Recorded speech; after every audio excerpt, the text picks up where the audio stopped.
வணக்கம். ரொம்ப ரொம்ப முக்கியமான விஷயத்துக்கு தான் இந்த வீடியோ. மக்கள் வணக்கம்.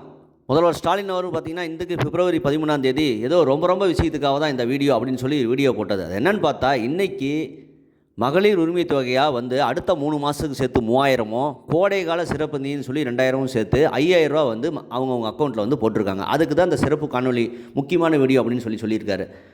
இது மட்டுமல்ல, இந்த தொகையெல்லாம் வந்து பார்த்திங்கன்னா நீங்கள் மகளிர் வந்து பார்த்திங்கன்னா அன்றாட செலவுக்கும் மருத்துவ செலவுகள், கல்வி செலவுகள், பல அத்தியாவசிய செலவுகள், கல்வி செலவுகள், வயசானவங்களுக்கு மாத்திரை வாங்க செலவுக்கு வந்து வச்சுருக்குங்க அப்படின்னு சொல்லி பயன்படுத்திங்க, சீக்கிரமாக செலவு செய்யுங்க அப்படின்னு முதல்வர் வந்து இதை மிகப்பெரிய அறிவுரை ஒன்று சொல்லியிருக்கிறாராமா.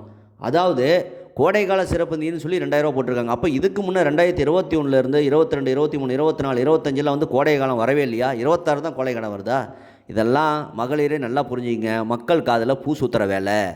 தேர்தலுக்கு நிதி கொடுக்கறதுக்கு முன்கூட்டியே வந்து இது வந்து அப்படியே வந்து சட்டப்படி ஒரு அங்கீகாரமாக வந்து அந்த 5000 ரூபா வந்து தேர்தலுக்கு ஓட்டுக்கு காசு கொடுத்துருக்குறாங்க திமுக அரசாங்கம். அப்படி தான் அதை எடுத்துக்கணும் ஒழிய, இவர்கள் உண்மையாலுமே அக்கறை இருக்க வேண்டும் என்றால் தேர்தலில் நாங்கள் வந்த பிறகு எல்லா மகளிருக்கும் சொன்னாங்க, அந்த மகளிரெல்லாம் கழிச்சுவிட்டு அப்புறம் தகுதின்னு சொல்லி அதில் குறைச்சிவிட்டு இப்போ அதிலே வந்து பார்த்திங்கன்னா 2023 செப்டம்பர் வரலும் கொடுக்கல.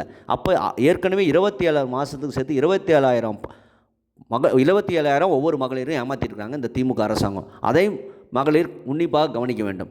60,000 ரூபா கொடுத்துருக்கணும், ஆனால் 30,000 ரூபா தான் கொடுத்துருக்காங்க. ஏற்கனவே 27,000 ஃபஸ்ட்டில் வந்து 3 வருஷம் கொடுக்கல. அதை மகளிர் உண்மையாக அதை வந்து மனதில் வைத்துக்க வேண்டும். ஏதோ இப்போ கொடுத்துட்டாங்க திமுக அரசாங்கம்னு சொல்லி ஏமாற்றி மீண்டும் திமுக இந்த அடுத்த 5 வருஷம் ஆட்சியில் அமர்த்தலாம்னு நினச்சிங்கன்னா கண்டிப்பாக ஏமாற போவது கண்டிப்பாக நீங்கள் தான் ஒழிய வேறு யாரும் இல்லை என்பது உணர்ந்து கொள்ள வேண்டும். ஏன்னா இந்த திமுக அரசாங்கம் ஆட்சிக்கு வந்த பிறமே முதல்வர் ஸ்டாலின் என்ன சொல்லியிருக்காரு, கிறிஸ்துவர்களுக்காக ஆட்சி தான் இந்த ஆட்சி, இந்துக்கள் ஆட்சி இல்லைன்னு அவரே சொல்லிட்டார். அதே மாதிரி தான் சமீபத்தில் திருப்பரங்குன்றம் தீபம் மலையில் வந்து முருகன் மலையில் தீபம் கூட ஏற்ற முடியாது. அந்த திமுக அரசு என்னென்ன முட்டுக்கட்டை போட்டு என்னென்ன பண்ணுமோ பண்ணி ஒரு நீதியரசரையே மிரட்டி என்னென்னோ பண்ணி பார்த்தாங்க. ஆனால் கடைசியில் வந்து தோத்துட்டாங்க, அது வேறு விஷயம். ஆனால் இந்துக்களுக்கு உண்மையாலுமே இந்த ஆட்சி வந்து திமுக அரசு ஆட்சி வந்து உதவியாக இருக்காது என்பதை பல கோயில் இடித்ததை வச்சு நம்ம தெரிஞ்சுக்கணும். ஆகவே பெண்களே, ஆன்மீகத்தில் நாட்டமுள்ள பெண்கள், கோயிலுக்கு போகிற பெண்கள்லாம் சிந்திக்க வேண்டும். திமுகவால் எந்த பிரயோஜனமும் கிடையாது. 5 வருஷமாக பெண்கள் பாலியல் கொள்ளை கற்பழிப்பு எவ்வளோ நடந்தது.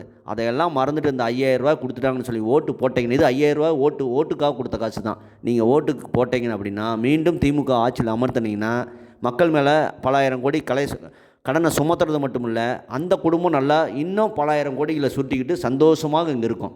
ஏன்னா திமுக அந்த 5 வருஷம் காட்சி அந்த அளவுக்கு ஊழல் பண்ணியிருக்கிறாங்க. அதை மறைக்க தான் இந்த நேரம். இதை பற்றி நீங்கள் புரிஞ்சுக்கணும். உங்களுக்கு கருத்து என்பதை கமெண்ட் செய்யுங்க. சேனலை இப்படி சப்ஸ்கிரைப் பண்ணி சார். நன்றி, வணக்கம், செய்யுங்க.